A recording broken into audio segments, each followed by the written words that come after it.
Hello students, आज का हमारा टॉपिक है आर्थिक व्यवस्थाएं, इकोनॉमिक सिस्टम्स। तो जैसा कि हमें पता है कि आज के समय में हर सरकार जो है वो किस प्रकार की है, विकास को बढ़ाने वाली, यानी हर सरकार ये चाहती है कि उसके देश के अंदर डेवलपमेंट हो। भारत की सरकार का भी यही उद्देश्य है कि भारतीय अर्थव्यवस्था जो हो वो अपना विकास करे। और डेवलपमेंट के उद्देश्यों को प्राप्त करने के लिए कि आर्थिक विकास को हम किस प्रकार से प्राप्त करें, उसके लिए सरकार को कुछ नियम, तौर तरीके, इनका सहारा लेना पड़ता है। और इनको ही क्या कहा जाता है, संस्थाएं कहा जाता है। और किसी अर्थव्यवस्था में विभिन्न संस्थाओं के समूह को आर्थिक व्यवस्था प्रणाली, यानी कि एक तरह से किसी अर्थव्यवस्था को चलाने के लिए जिन तौर तरीके और नियमों का प्रयोग किया जाता है उसी को क्या कहा जाता है, इकोनॉमिक सिस्टम कहा जाता है, आर्थिक प्रणाली कहा जाता है। तो ये हर सरकार का अपना निर्णय होता है कि वो किस प्रकार से देश के आर्थिक विकास को बढ़ावा देना चाहती है। तो जैसे डेफिनेशन दी गई है निकलसन के अकॉर्डिंग, आर्थिक प्रणाली नियमों, उद्देश्य, प्रेरणाओं का एक सामाजिक ढांचा है जो एक समाज में लोगों के आर्थिक संबंधों को निर्धारित करता है तथा आधारभूत आर्थिक समस्याओं का समाधान, यानी कि जो हमारी बेसिक प्रॉब्लम्स होती हैं, हम सबको पता है कि हमारी बेसिक प्रॉब्लम्स क्या है, what to produce, how to produce, क्या उत्पादन करना है, कैसे करना है, किसके लिए करना है, ये क्या है हमारी आधारभूत समस्याएं हैं। और इन समस्याओं का समाधान करने के लिए सरकार जिन नियमों को, जिन रूल्स को, जिन गोल्स को अपनाती है उसी को क्या कहा जाता है, इकोनॉमिक सिस्टम कहा जाता है।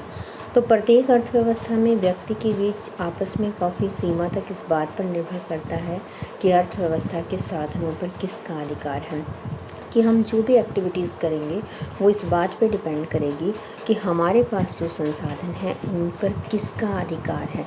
उसमें दो चीज़ें हो सकती हैं, हमारे पास एक गवर्नमेंट और एक हमारा जो पब्लिक सेक्टर और एक प्राइवेट सेक्टर हो सकता है। यानी जो हमारे साधन हैं उस पर निजी व्यक्तियों का अधिकार भी हो सकता है और सरकारी क्षेत्र का अधिकार भी हो सकता है।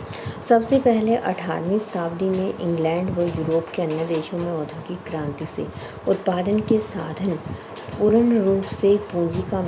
पूर्ण रूप से निजी क्षेत्र के हाथ में आ गए थे। और इसी कारण से पूंजीवाद का जो महत्व है वो क्या होता चला गया, बढ़ता चला, और यहीं से पूंजीवाद का जन्म हुआ। अब यहाँ पर अगर आप देखें तो जो इकोनॉमिक सिस्टम्स हैं वो हमारे 3 तरह के दिए जाते हैं मेनली। फर्स्ट है कैपिटलिज्म, सेकंड है सोशलिज्म और थर्ड है मिक्स्ड इकोनॉमी। तो हमें पता है, हम पहले भी इन कंसेप्ट से फेमिलियर हैं। पूंजीवाद का अर्थ होता है, यानी कि जो हमारी अर्थव्यवस्था है, जो हमारे फैक्टर्स हैं, जो हमारे साधन हैं, उन पर किसका अधिकार है, जो हमारा निजी क्षेत्र है उसका अधिकार है और वो इसी के अकॉर्डिंग काम करता है। सेकंड हमारा इसमें दिया गया है समाजवाद, और समाजवाद का अर्थ होता है सोशलिज्म, यानी जो हमारे साधन हैं उन पर किसका अधिकार, समाज या जिसको आप सरकार कह सकते हैं, पब्लिक सेक्टर का जहाँ कंट्रोल पाया जाता है उसे क्या कहा जाता है, सोशलिज्म कहा जाता है। थर्ड हमारी कौन सी इकॉनमी है, मिक्स्ड इकॉनमी जिसे कहा जाता है। मिक्स्ड का मतलब होता है मिश्रित, यानी जहाँ दोनों ही अर्थव्यवस्थाओं का मिश्रण पाया जाता है, मिश्रित कहा जाता है उसे, मिश्रित अर्थव्यवस्था। और भारतीय जो अर्थव्यवस्था है वो कैसी अर्थव्यवस्था है, मिश्रित अर्थव्यवस्था है। अब सबसे पहले हम इसमें पढ़ेंगे कि कैपिटलिज्म क्या है, उसकी विशेषताएं क्या हैं, उसके गुण क्या हैं, उसके दोष क्या हैं, यानी फीचर्स क्या हैं उसकी मेन, और क्या क्या उसके अंदर कमियां हैं। तो देखिए, सबसे पहले हम देखते हैं पूंजीवाद।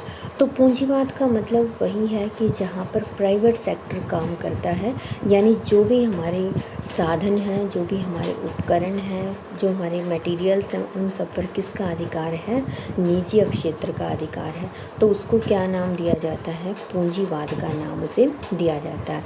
तो जैसा कि हमने पहले भी देखा कि 18वीं शताब्दी में इंग्लैंड की यूरोप अन्य राष्ट्रों में हुई औद्योगिक क्रांति के साथ ही ये प्रणाली आई थी, जिसमें क्या था कि जो उपकरण और पदार्थ थे उन पर किसका अधिकार था? निजी। यानी कि जो इंस्ट्रूमेंट्स और जो मटेरियल्स हैं जिनसे आप किसी चीज़ को प्रोड्यूस कर सकते हैं, वहाँ पर किसका अधिकार है? निजी क्षेत्र का। और हमें ये भी पता है कि जो पब्लिक सेक्टर है, सरकारी क्षेत्र है, उसका उद्देश्य तो मेनली जो उसका ऑब्जेक्टिव होता है वो क्या होता है? सोशल वेलफेयर होता है। लेकिन हमें पता है कि अगर एक निजी व्यक्ति काम करता है तो उसका जो मुख्य उद्देश्य होता है वो अपने प्रॉफिट को मैक्सिमम करना होता है, कि वो ये चाहता है कि उसका जो लाभ है वो अधिकतम हो।